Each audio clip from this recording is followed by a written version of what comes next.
Hi BiggerPockets, my name is Nick Giulioni and I am an Indianapolis real estate investor.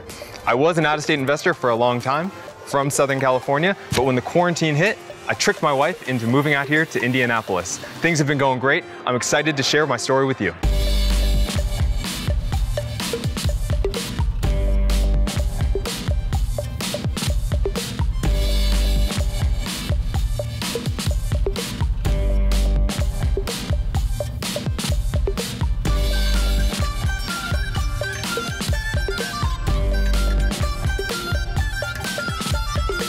Four years ago, I had the ideal life.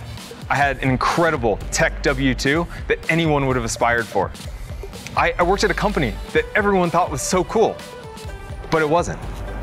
One day I had my boss come in. He asked me to do something illegal, and that wasn't something I was open to. And in that moment, I realized I had no control over my finances. Somebody else controlled how I put food on the table, how I paid my rent, and I needed to change. And that is when I took massive action. That is the moment when I took control of my finances and found something. I found real estate to drive my future. So I spent every single day listening to the BiggerPockets podcast. I was reading the books, but I needed this event to take massive action. And what that looked like from our perspective was buying out of state. We bought a turnkey. It wasn't the best deal. It got us on base though. It got us a little bit of momentum to the point that within 6 months, we had bought 2 more properties. At this point, we were using a ton of different strategies, including creative financing, Airbnb, BRRRR, you name it.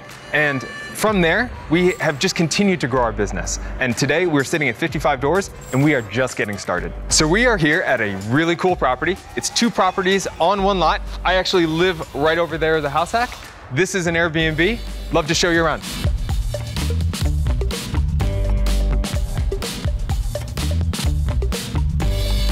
So we found this incredible property listed for $400,000. We ended up getting it under contract for $305,000 because it was so difficult to comp. There aren't any other properties with 2 properties on 1 lot in the area, and therefore we got a discount. We've invested about $33,000 into the property since then, and in the last couple of months, it just appraised for $493,000. Now, over here, we make about $2,800 a month net of all expenses, and we live next door. At the end of the day, we actually live for free.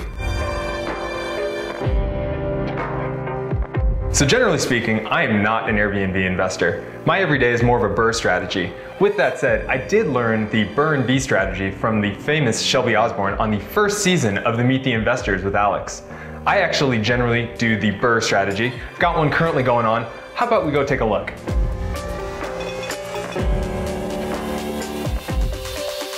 All right, so we're at our most recent BRRRR. Love to show you around. We purchased this property for $53,000 from a wholesaler. It was a 2-1, which we saw huge opportunity in.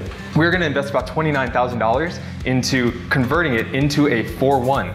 Once we're all said and done, it's gonna be worth about $115,000 and rent for $1,000 a month, meaning that we're gonna have significant cash flow and we will have built over $30,000 worth of equity. This isn't the kind of thing that you can just go buy on target.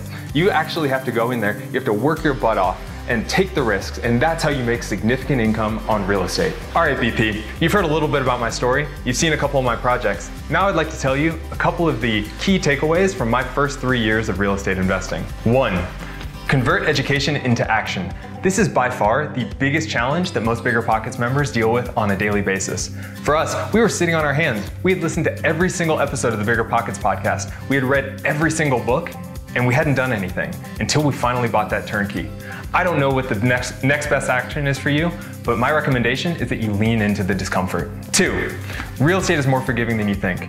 Generally speaking, if you're willing to hold an asset long enough, you will benefit in the long term. For us, we bought that first deal, which wasn't a very good deal, and we had an $8,000 turn in the first year, and we still ended up selling it 3 years later for over a $25,000 profit. It's not as scary as you think. The risks aren't as great as you imagine. And 3rd, be the most creative person in the room.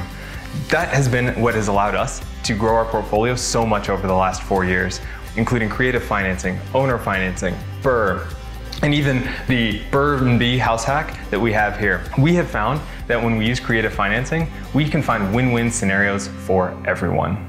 Now, this is the best advice that we have over the last 4 years, and we hope it's helpful. I would like to really acknowledge and thank BiggerPockets as a whole, and I hope that you can go and use this information to grow your portfolio. My name is Nick Giulioni, and BiggerPockets has allowed me to dream big, and I encourage you to do the same.